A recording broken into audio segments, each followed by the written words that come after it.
Todos bem-vindos a este webinário chamado Currículo Escolar em Tempos de Covid-19. Eu sou a Tatiana Click, sou editora do Porvir, e essa conversa está sendo organizada pelo Porvir, pelo Movimento pela Base e pela Chloe, uma plataforma de aprendizagem ativa. A pandemia do coronavírus causou um grande impacto para escolas, gestores, professores, famílias, enfim, para toda a comunidade escolar. E a gente marcou essa conversa hoje para entender como que o currículo fica durante este ano tão atípico. Este ano letivo está tendo um grande período em que as escolas estão fechadas e depois, quando as aulas voltarem, também vão voltar de uma maneira muito diferente do que a gente conhece. Vai ter esse período em que as crianças perderam aulas, algumas tiveram aulas online, outras nem tanto. Enfim, está sendo muito impactado. A nossa ideia hoje é entender como que o currículo pode ajudar a enfrentar os desafios deste ano e como que o desenvolvimento de competências também pode apoiar professores e estudantes a enfrentar os enormes desafios do distanciamento social e do retorno às aulas quando as aulas voltarem. Para falar com a gente sobre esse assunto tão relevante e tão importante e que causou tanto interesse, a gente está super feliz, tivemos muitos inscritos neste webinário e a gente está vendo todo mundo entrando aqui e dando bom dia e boa tarde, a gente está super feliz com essa participação. A gente convidou uma pessoa muito especial, o Charles Fadell. Ele é fundador e chairman do Center for Curriculum Redesign da Universidade de Harvard e é pesquisador visitante da Harvard Graduate School of Education. Ele tem um currículo super extenso, eu me atrevi a dar uma resumida, mas em suma ele é educador, pesquisador, futurista e inventor, além de autor de uma série de livros sobre educação, sobre inteligência artificial, enfim, uma série de tópicos sobre currículo, e a gente vai ouvir ele falar sobre esses assuntos. Muito bem-vindo, Charles, a gente está muito, muito feliz em contar com você hoje nessa conversa.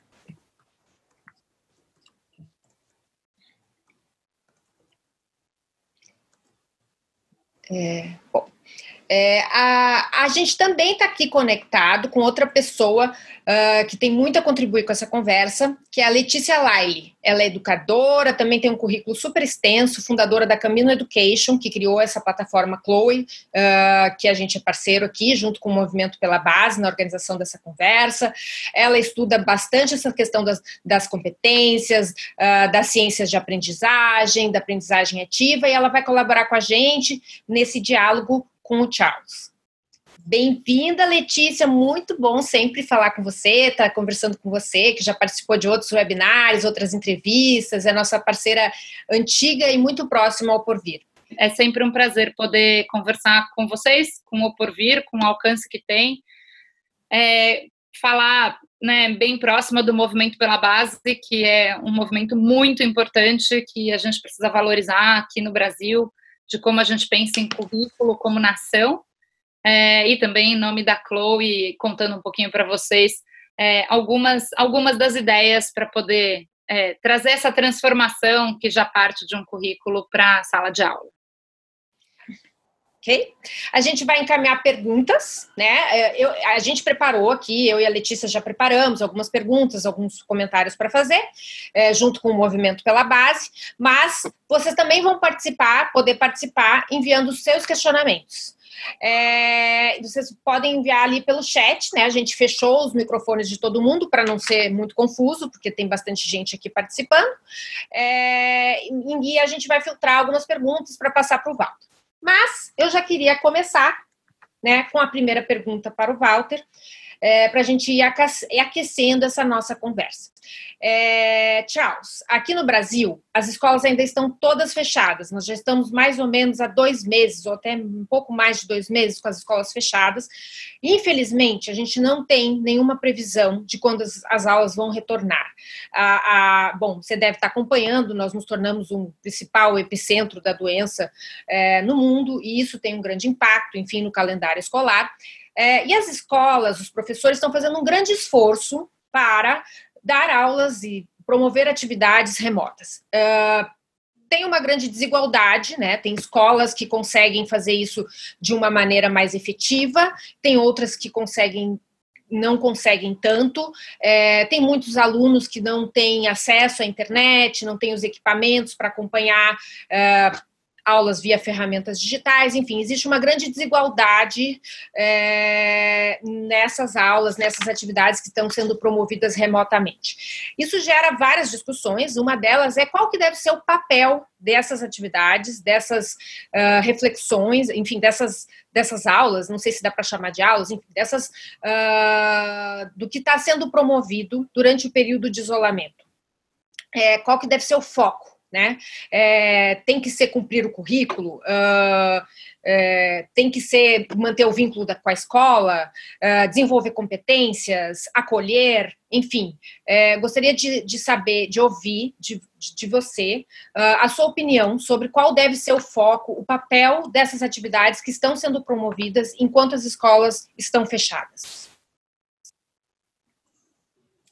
Certainly. Let's keep in mind that what we're going to talk here about, unfortunately, cannot address those who do not have bandwidth or computers or perhaps just as importantly, sufficient number of rooms. Because if you have 3 or 4 kids and just one small house, how are you going to have audio isolation for everybody, right? So unfortunately, that's a tragedy that a lot of countries are going to have to face to. Pretty much, it really boils down to a social equity and justice issue. So we know that education is there to help in the long run, but in the short run, these are political questions, not education questions, unfortunately. So hopefully, out of all of this, some countries will become a bit wiser. Let's hope human nature allows that to happen. So now if it's about those we can actually reach, well, let's look at it the following way. Even in good times, even without all of this, we knew that the curriculum was already way too loaded and teachers had far more to cover than they had time for. That has been a problem worldwide. Teachers are always complaining about that. All right, that's just on the knowledge side. There was already too much to cover. So even in normal times, teachers have quietly decided on their own, you know what, I don't have time for all this. And they've made choices, whether we admit it or not. These choices exist.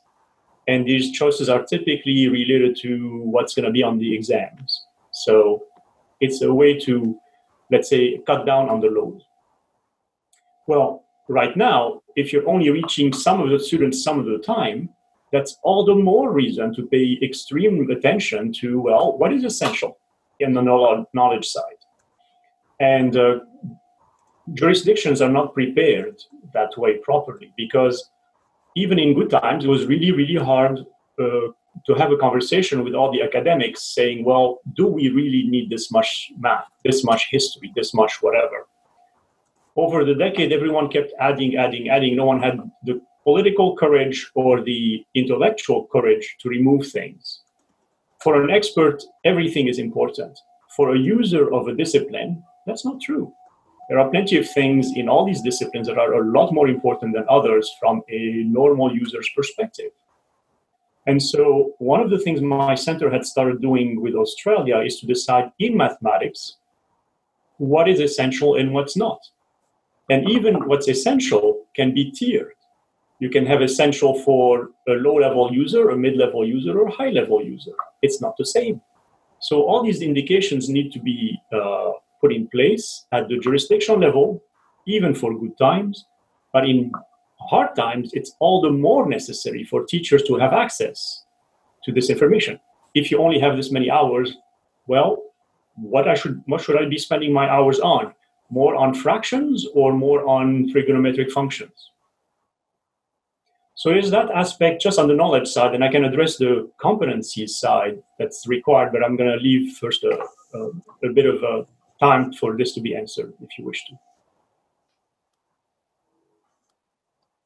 Obrigada, Walter. Acho que a minha segunda pergunta era justamente sobre as competências. Então, se você já quiser acrescentar um pouco o papel das competências, principalmente nesse período de isolamento social, vai ajudar muito quem está nos acompanhando aqui, porque a gente está, nesse momento, grande desafio no Brasil é esse espaço de, né, como que a gente consegue também desenvolver competências à distância. Se você puder comentar um pouco sobre isso. Sure. So again, let me start first by the normal situation, and then we'll go to the remote aspects. Even in normal times, Brazil, like a number of other countries, have decided that we need to teach more than just knowledge. And the BNCC is a great example of how all these other things are also required. What we've been working on with some of your institutions is to figure out how do we translate these top level, let's say, political statements into something can be done in the classroom with the students explicitly. And so that's a long translation because you go from very confusing and statements that have lots of density, lots of things packed in, all the way down to how do I teach critical thinking while I'm teaching history, et cetera, et cetera. So the work we have started with actually Leticia a few years ago was exactly to take us down this path where we could translate from the general all the way to classroom implementations. Even in normal days, that was already necessary. Now, if you think about what competencies are necessary in normal times, you're familiar with the list of 12 that we have summarized and synthesized out of the open literature. And they correspond, you can matrix them with the BNCC, and you see X's in the right places in the matrix. That's fine. Now, if you think about what are the things that are all the more important now due to the crisis, clearly competencies such as courage and resilience, which are typically underappreciated, are all of a sudden extremely important. And unfortunately, it takes a while to develop these competencies. You cannot just turn on a switch and say, okay, flip the switch on, now you're courageous. It's a lifelong practice. Same for all these competencies. So if we had not started, it's really, really hard to do this instantly. Of course, what we can do is be a lot more empathetic and have teachers understand that the students are not going to listen if they're afraid. That's valid all the time, right? So first of all, try to go in the direction of students, soothe their fears, understand the complexity they're dealing with. Their grandmother might be sick, their parents, themselves, etc., their friends. So there may be a lot of things to cater to before the students can even listen to fractions or whatever. Okay. The second aspect that's incredibly important is critical thinking and information literacy.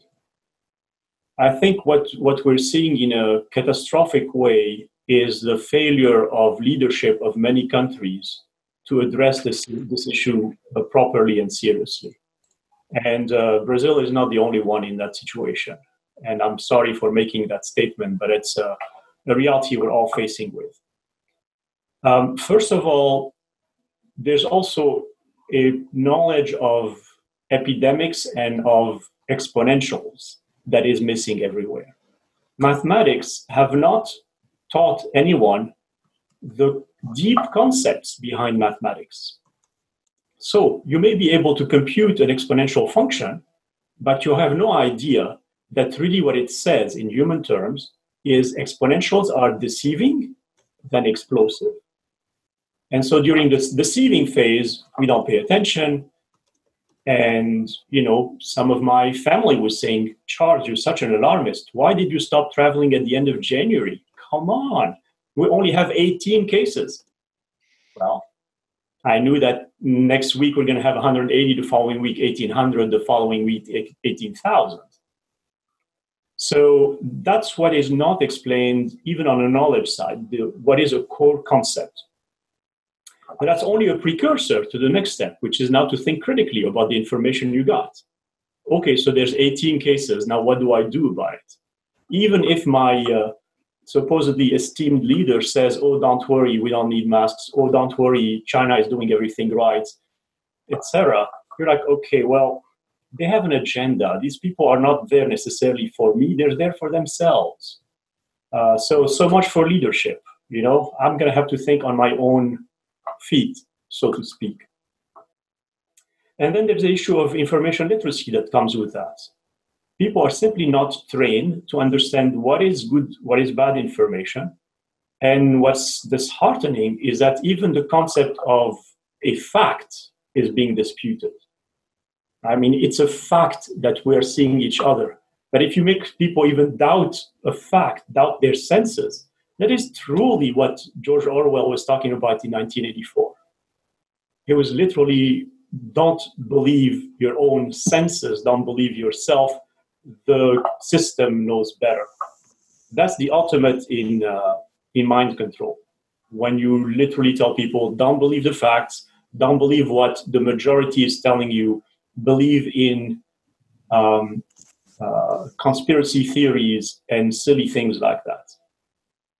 That is the most concerning for me about education worldwide. That really can unravel societies and completely destroy societies. And we're seeing this being tested to the maximum extent now.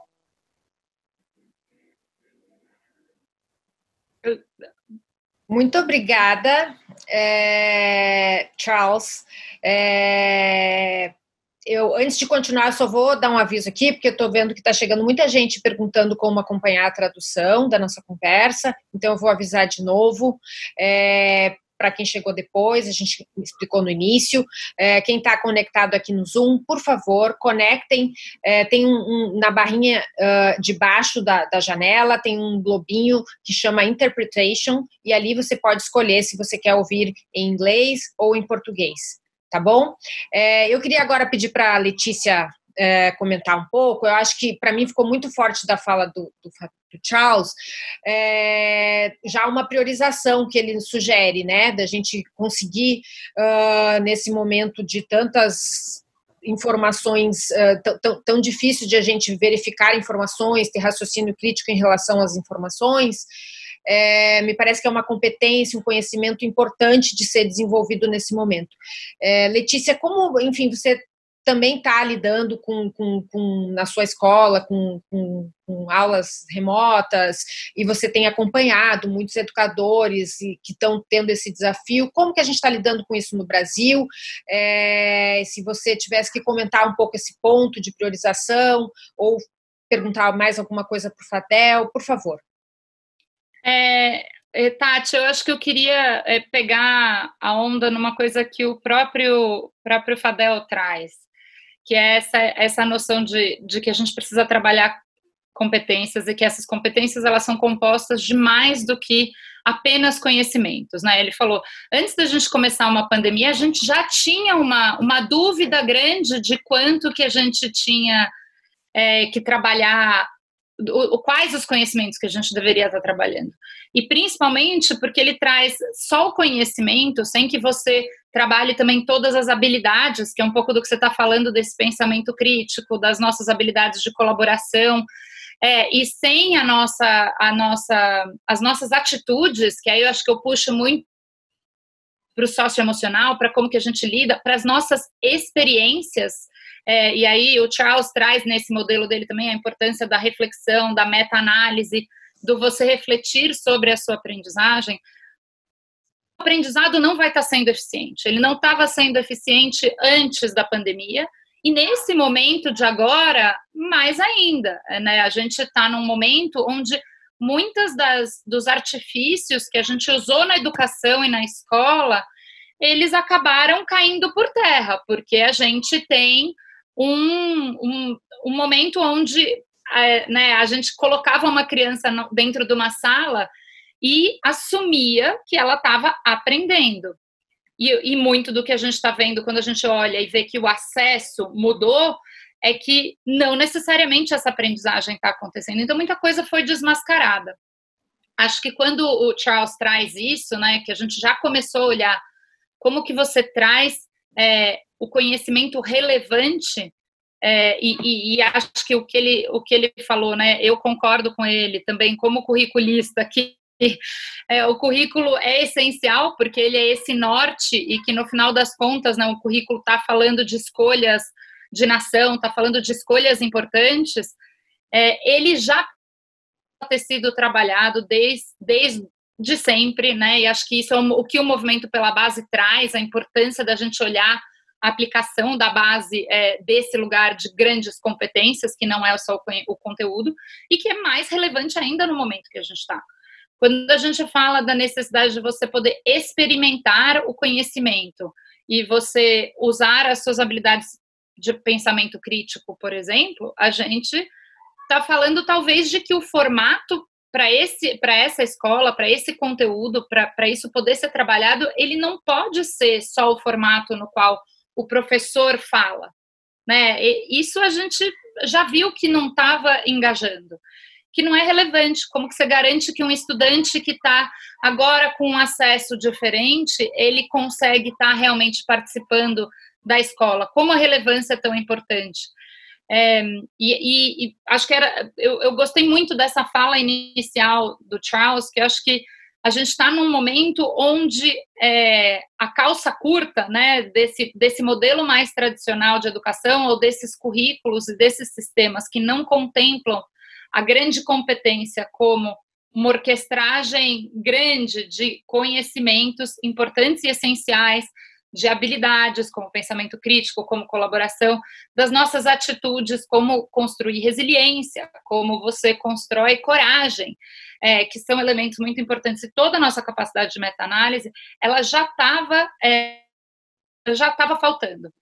Agora, a gente tem que descobrir outras ferramentas. Eu, na escola, tô passando por esse processo. Né? Tem uma característica da resiliência, que é você olhar, como o Charles falou, para fatos e falar, entendi, esse é o cenário, é um cenário de uma curva exponencial, então talvez a gente fique num modelo à distância ou híbrido por um bom tempo. Como que a gente mergulha em solucionar a partir de currículo, da formação de professores, porque de novo a gente está falando de professores, e do jeito, né, do tipo de aprendizagem. A gente vai fazer por projetos, a gente vai fazer uma aprendizagem ativa, a gente faz esse modelo de educação funcionar nesse momento que a gente está agora. Vou passar para você.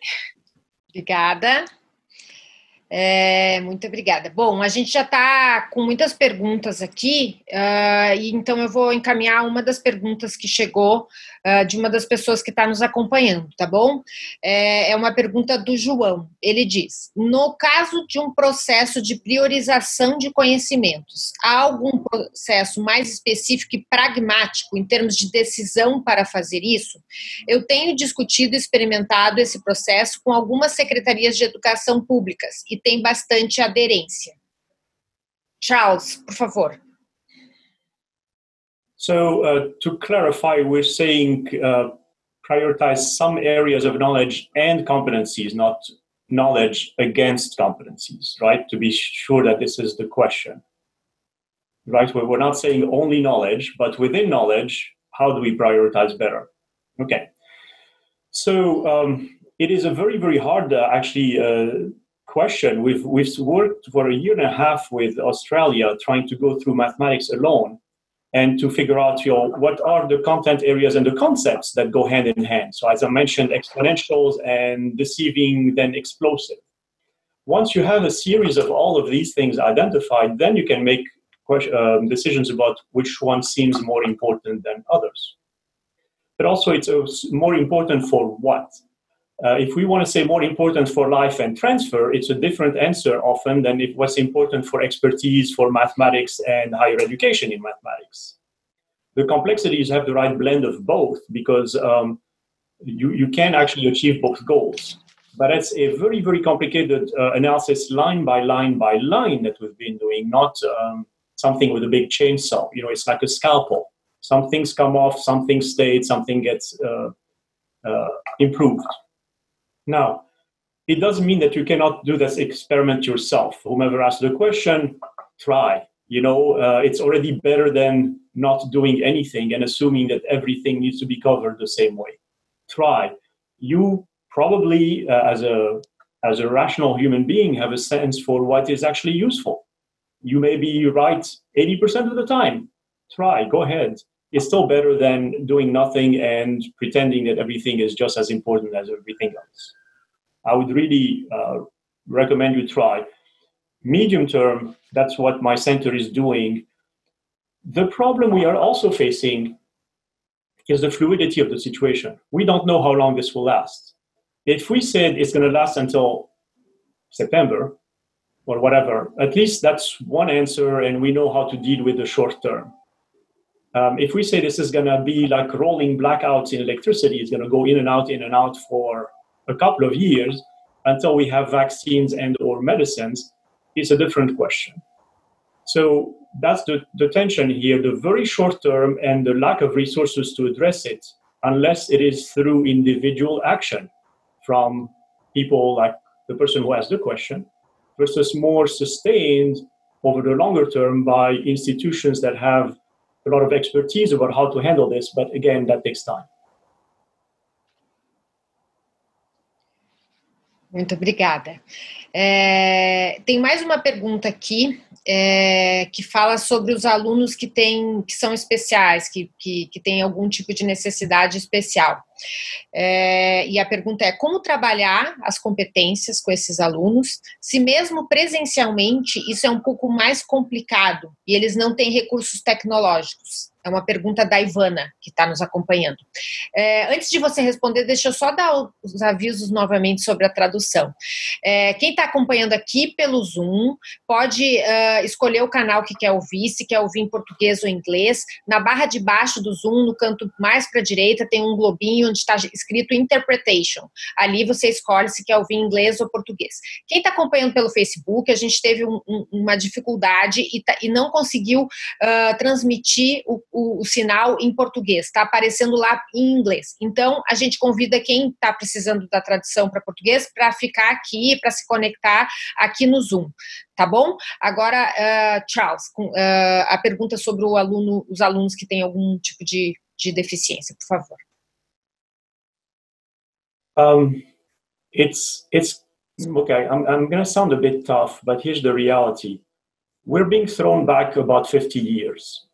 Sure, we have communication mechanisms, but as we said earlier, they are not available to everybody with the same density and capability, and they are constrained mechanisms. As much as I like technology, I'm also one to admit that technology cannot be as efficient as face-to-face. It's a narrower channel in all sorts of ways, technologically, pedagogically, etc. It's a narrower channel.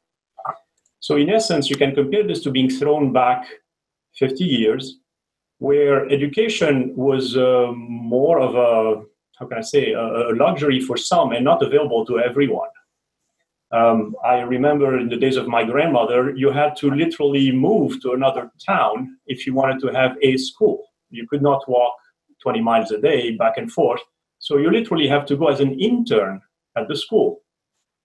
I'm afraid we're being thrown back in that direction again, where a lot of people are falling off the wagon, whether it's special needs or people with not enough access, etc. So we're ending up educating fewer people and less well. Hopefully this will not last for a long time, but even as it develops in this way, I think one of the key things is going to have to explain to those who are lucky enough to get that education that they have now an extra leadership responsibility. They are not just into this by themselves. They're into this to help all their colleagues, short-term, medium-term, and long-term. That's the humanity they're really needed to build. It's a bit like in the early days of Latin America when Jesuit priests were educating the elites. Well, because they knew that if they educated the elites properly, then eventually they would take care of the country in the proper way, and eventually it would cascade down. It's a bit of that model where you say, well, look, for whatever reason, you're the ones who have the money, the time, the access, the brain power, the whatever. You're going to have that responsibility too, to educate yourselves, but for the greater good of society. It's no longer a choice. It's a mandate of how we're going to be educating you. You must give back to the system. Your sense of purpose has to be built in, so you give back to the system. Tati, posso complementar?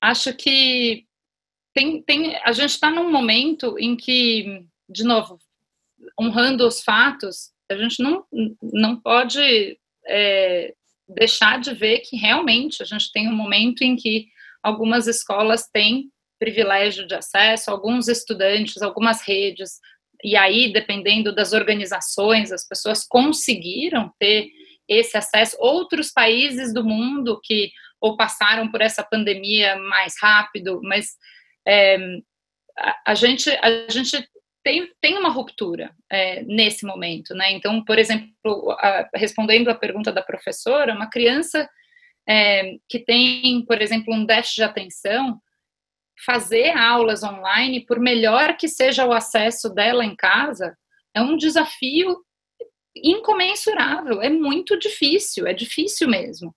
Então, a gente não pode esquecer que isso está acontecendo. Assim como o Charles começou falando, é uma questão de equidade. A gente tem muitas boas práticas de educação, a gente tem currículos excelentes, né, e agora, acho que esse trabalho que a gente vem fazendo com a base e com o Movimento pela Base para conseguir garantir, e tem currículos no mundo que não são tão bons, ou pessoas que não têm essa disponibilidade. Uma das coisas que eu vejo muito nesse momento, e aí como um papel do currículo e um papel das pessoas que estão aqui assistindo e que tem, né, até a possibilidade de ver uma transmissão ao vivo com o Charles em inglês, porque não tem português. Tudo isso tem um lugar da gente olhar a nossa sociedade como um todo. Acho que tem um grau equalizador aí desse vírus, que é explicar que a gente está num sistema, e é um sistema que precisa de todos os seus indivíduos de forma resiliente. E que em um determinado momento, a educação está trazendo isso, como é importante você olhar para esse sistema. A gente consegue ver, né? Não está acontecendo lá do outro lado da rua, está acontecendo aqui. Não está acontecendo só em Boston, onde o Charles mora, está acontecendo aqui em São Paulo, no bairro. E isso, para mim, eu acho que quando a gente está falando não só de boas práticas, né? Eu vi muitos comentários aqui, como que a gente começa a trazer. Eu acredito, sim, que uma aprendizagem mais ativa, mais relevante, que tem um espaço para o estudante se significar ali dentro, faz a diferença. Eu acredito que tem didáticas que proporcionam isso, metodologias ativas. O próprio Porvir é um canal fantástico para as pessoas que querem se engajar e tentar de várias maneiras para descobrir uma maneira diferente de chegar. Mas tem um lugar de escolha, de currículo, para mim, né, tem esse lugar, tem um lugar de escolha. Será que talvez uma coisa que a gente possa fazer agora, como escolas, né, como lideranças das nossas redes, não seria garantir que esse olhar de empatia, esse olhar de totalidade para a nossa sociedade, esse olhar de ecossistema, fizesse parte do nosso currículo? Acho que quando eu ouço o Charles, eu sei que tem muito do que ele convida a gente a pensar que tem a ver com essas escolhas e que elas são super difíceis. Ele começou falando, né, quando a gente está no meio dessa onda, quando que você sabe o quanto que você tem que se arriscar? A verdade é que, assim, não é tudo que a gente tenta que a gente consegue, mas a gente não consegue se a gente não tentar. Então, tem um pouco desse lugar que eu acho que tem a ver com a educação, da gente estar tentando agora formas diferentes de chegar até o nosso estudante, seja ele com dificuldade de aprendizagem, seja ele uma criança que está em situação vulnerável, seja ele uma criança que até tem todo o acesso à internet, mas que ele não consegue aprender dessa maneira, de como a gente vai, talvez, de uma vez por todas, achar uma maneira de acessar todas as pessoas, de garantir a educação como um direito para todo mundo. Obrigada, Letícia. Tá chegando muitas perguntas, gente. Não vai dar para responder enfim, só algumas. Então, eu vou introduzir uma aqui que tem a ver com avaliação, mas tem outras pessoas comentando sobre o tema da avaliação, então fica como uma representante das perguntas de avaliação e fica aberto para o Charles comentar a questão da avaliação, né?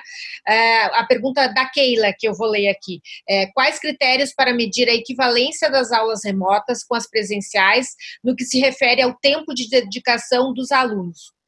Mas a gente recebeu outras perguntas que perguntam sobre avaliação externa, se a gente não deveria cancelar todas as avaliações, se a questão do Enem, não sei o quanto o Charles acompanha, o Enem é o nosso exame nacional que é feito no final do ensino médio, que serve entre várias utilidades do Enem, serve para avaliar as pessoas para ingressar na universidade.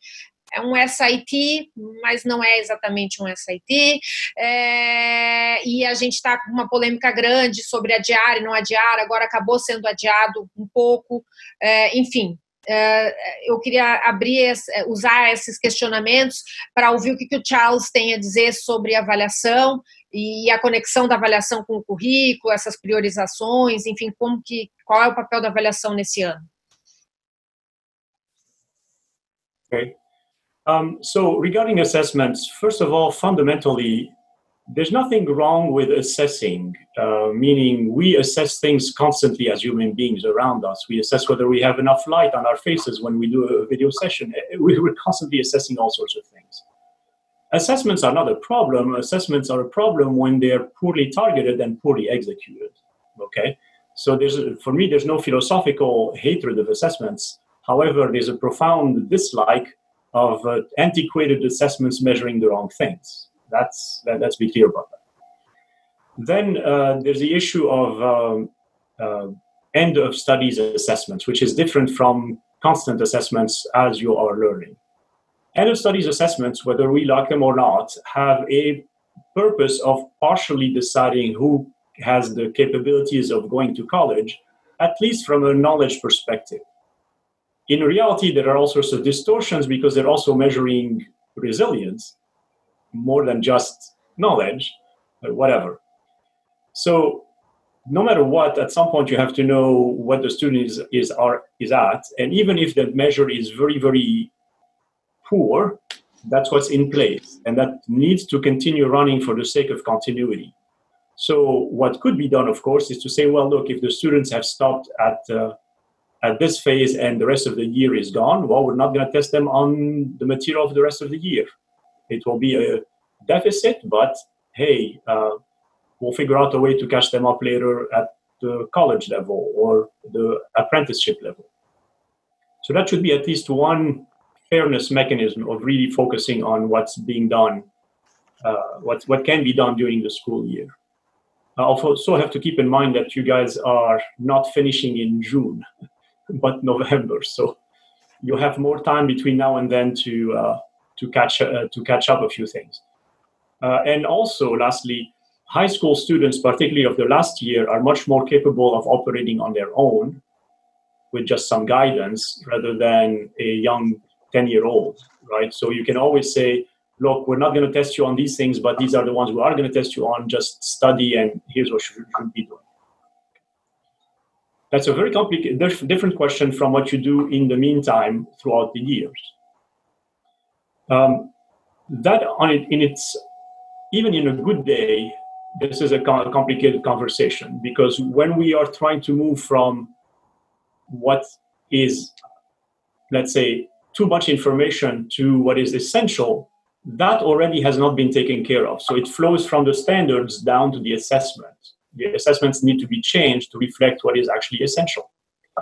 The assessments have to be changed to also reflect not just the knowledge side, but the competency side. So your skill, your character. And that is an entire other realm of complexity that we can start addressing. But there are shortcuts in the meantime. I don't know about how many schools do this in Brazil, but when I was a kid, we had not only grades, but we also had written assessments written by the teachers saying, Charles could do better at this or that. What's wrong with that? It should be normal. And we've had this retreat from anything that sounded subjective to only these things that somehow seem very objective, like, do you know what 2 + 2 equals? Sure, you pass.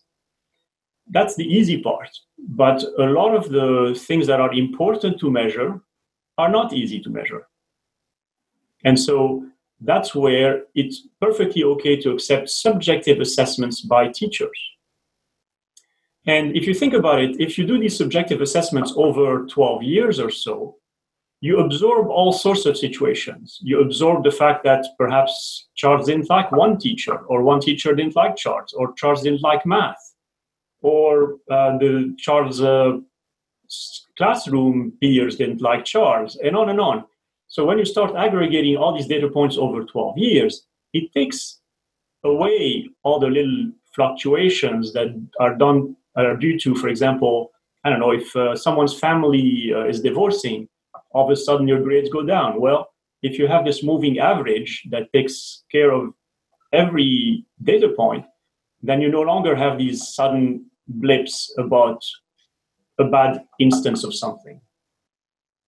So all this to say that it's perfectly okay to have subjective assessments tabulated across a number of years through a number of things: the teachers, the occurrences, the students, the activities, etc., the competencies, all of which give a much more complete view of that student.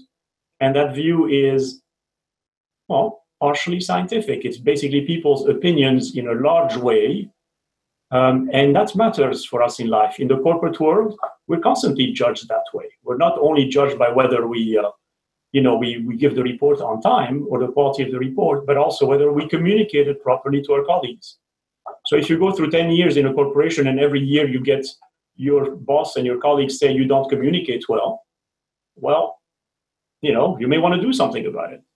So all this to say, subjective assessments done right are just as important because they help us measure the things that are hard to measure and are needed. Tati, can I complement? Deixa só, porque a gente tem que cuidar o tempo aqui. A gente tem mais 10 minutos só.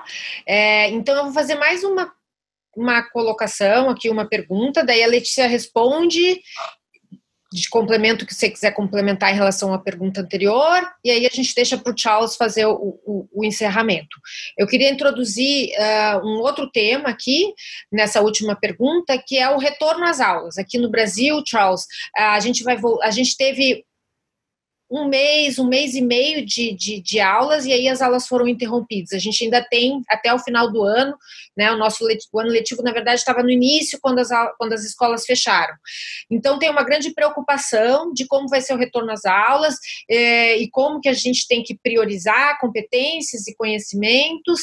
E eu queria que você comentasse, a Letícia também comentasse, como que a Base Nacional Comum Curricular, como que as competências que estão previstas na Base Comum, né, Nacional Comum Curricular, podem ajudar os professores e as escolas a fazer as escolhas e apoiar e acolher os estudantes. A gente sabe, por exemplo, que vão ter uma série de medidas sanitárias, né, de higiene, que eles não vão poder se abraçar, que os professores não vão poder tocar, que no Brasil a gente é muito caloroso.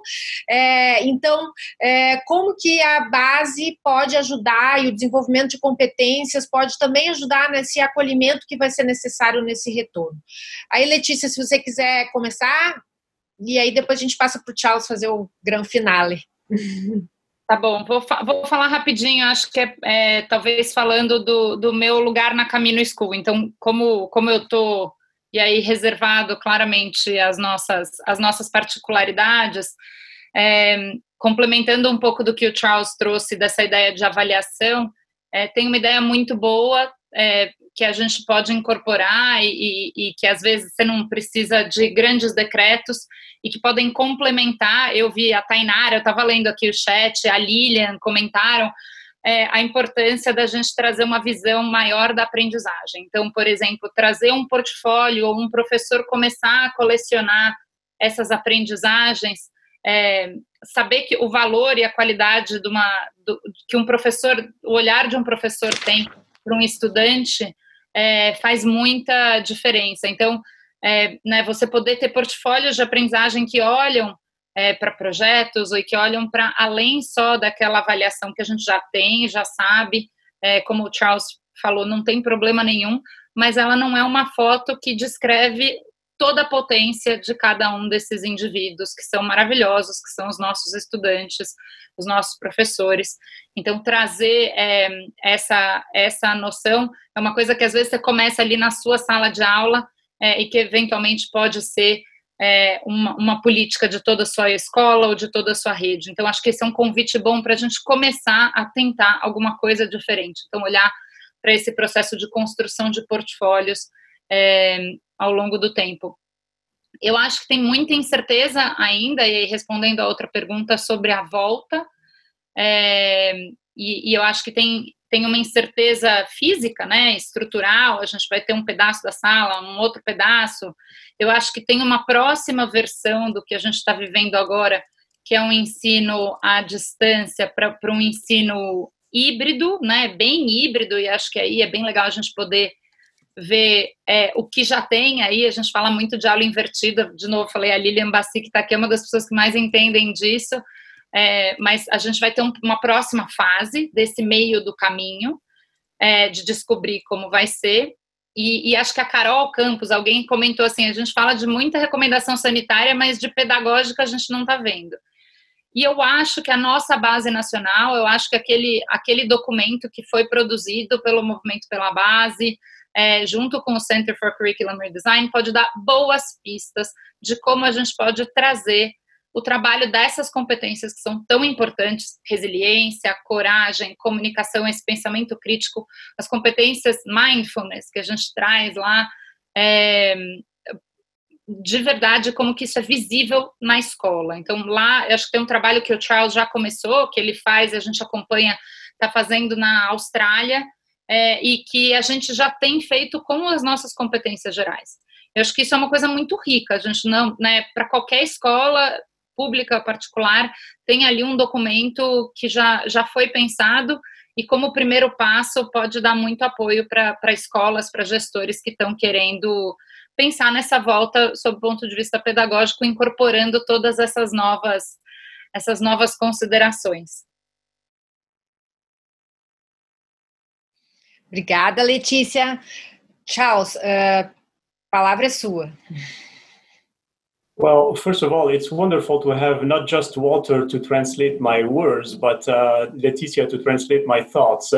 She and I have worked together for enough years that she knows how to go from my rather abstract way of phrasing things into something that's much more understandable. So thank you for doing that, Leticia. Look, in the end, we are facing very, very hard choices that we have resisted making for decades in education. And so this is pushing us to pay real serious attention to what actually matters in an education. So on the knowledge side, what are truly the things that matter versus all the fat that has accumulated for centuries, actually, in some disciplines. And also reminding us that from the Greeks onward, or from Confucius onward, we've always known that what makes a successful individual is not just what they know, but how they use what they know, their skill, how they behave and engage in the world, their character, and how they reflect and adapt and learn how to learn, their meta-learning. We've always known that. It's just that in the past 50 or so years, education, in an effort to be more objective, has weakened itself down to paying very little attention to anything else than traditional tests. So this is forcing the system to change. The problem is we are facing a situation where we have to apply a tourniquet, to stop the bleeding first. And that is not the situation we're going to continue with, but it is just for a phase where we have to make hard choices and do extremely narrow things. Okay, I'm not going to do trigonometric functions, I'm going to do fractions, or whatever, We're going to have to make these choices. The teachers are going to have to say, okay, I really need to listen to the students, otherwise they're not going to listen to me. So empathy, courage, all these things, they have to be taken care of. And then the medium term is where it becomes complicated. Hopefully in the medium term, we'll have enough medications and or vaccines. But that's when, if it's a bit like global warming, if we stop once we heard, let me put it this way. What we have seen now is a major it's a major warning sign. In a sense, we're lucky. It could have been Ebola. I mean, you guys have gone through Zika, and even that was already shaky, right?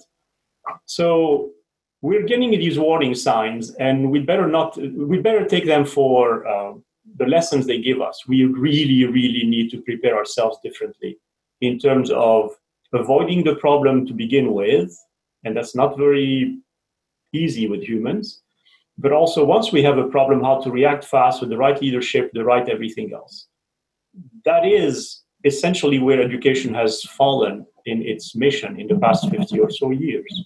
We have abandoned all these things just to focus on knowledge because academia was telling us that's the only thing that matters.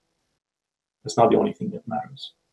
So that's how we're going to have to rebuild the system in the medium term as quickly and as explicitly as possible. Because one problem we always have in education is we ask ourselves, how can we? Whereas an engineering mindset is, okay, I'm going to do this and see how it works. So I think we all have to absorb much more of an engineering mindset saying, I'm going to try, I'm going to see how it works and try to move things forward, even if it's my own local heroism to do that, because no one's going to come to my rescue fast enough. And then over time, we'll build more of that. Muito obrigada, Charles, muito obrigada, Letícia. Foi um prazer enorme conversar com vocês e ouvir essas recomendações e essas reflexões que vocês nos trazem. É um pouco assustador também, um pouco preocupante, mas ao mesmo tempo acho que o fato de a gente estar aqui, de ter cerca de 500 pessoas nos acompanhando por aqui, outras pessoas acompanhando pelo Facebook e muitas perguntas que a gente ainda não conseguiu responder, significa que estamos preocupados e tem muita gente pensando e tentando endereçar esses desafios e a gente espera que a gente consiga, como o Charles sugeriu, tirar algumas lições, enfim, para que a gente não precise só aprender nesses momentos. Você queria falar? Pode falar. Yeah, look, because I'm an engineer at heart, I'm often accused of not being making people feel good and happy at the end of my sessions. I just don't think that this is my role. There are plenty of people who are very optimistic out there. My role is to just say, look, this is the plain reality.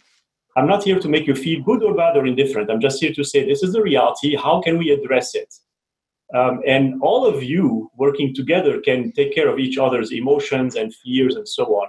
But someone has to be there and say, okay, once you go beyond those fears, this is what needs to be done. And so I'm hoping to shortcut the system by going that. And of course, we all have our own fears, me included. We just have to go beyond that as quickly as we can and not hide the truth from our faces. A Letícia quer falar? Não, como o Charles falou, é legal que a gente trabalha junto faz tempo, porque eu acho que dá para a gente terminar numa nota alta. E eu concordo com o Charles que a gente aqui já está começando. Tem uma coisa que a gente estuda em biologia que são as florestas resilientes, né? As florestas resilientes, elas têm uma variedade incrível de práticas, de ideias, de flores diferentes, de maneiras diferentes de funcionar, gente que pega sol no alto, sol embaixo. A gente precisa olhar para a educação, nesse momento que a gente está em transformação, como um momento de construir essa resiliência e trazer essa diversidade de práticas, né? Se arriscar um pouquinho, se a gente aqui, os 500 que estão aqui e quem mais virar e falar assim, tá bom, então deixa eu finalmente tentar aqui o tal do ensino híbrido, deixa eu tentar a aprendizagem ativa, deixa eu tentar uma maneira diferente que eu nem sei como vai ser, de realmente encarar essa necessidade de transformação e colocar o estudante no centro. A chance que a gente tem de sair dessa pandemia e das próximas e do nosso próximo século XXI, que é para isso que estou eu e Charles falando dessas competências do século XXI há tanto tempo, numa maneira onde a gente está como uma sociedade coesa, onde equidade está falando, ela é muito maior. Então, de novo, a gente, né, coragem não é não ter medo. Coragem é você ter medo e ainda assim você tentar fazer uma coisa diferente. Eu acho que esse é o convite que foi feito para a educação. Acho que o Charles traz isso muito bem e acho que é um convite para todo mundo que está aqui. Vamos lá, gente, que a gente consegue. Vamos conseguir, vamos trabalhar para conseguir, né? Bom, gente, eu tenho que encerrar mesmo. Eu queria só dar mais uns recadinhos. Quem sabe a gente não marca de novo, a gente vai continuar marcando conversas, né? A gente já conversou com a Letícia, agora a gente está conversando com o Charles, a gente vai continuar, essa conversa continua. Eu vou dar só uns recados, enfim, lembrar de novo que essa é uma conversa que foi organizada pelo Porvir, pela Chloe, pelo Movimento pela Base.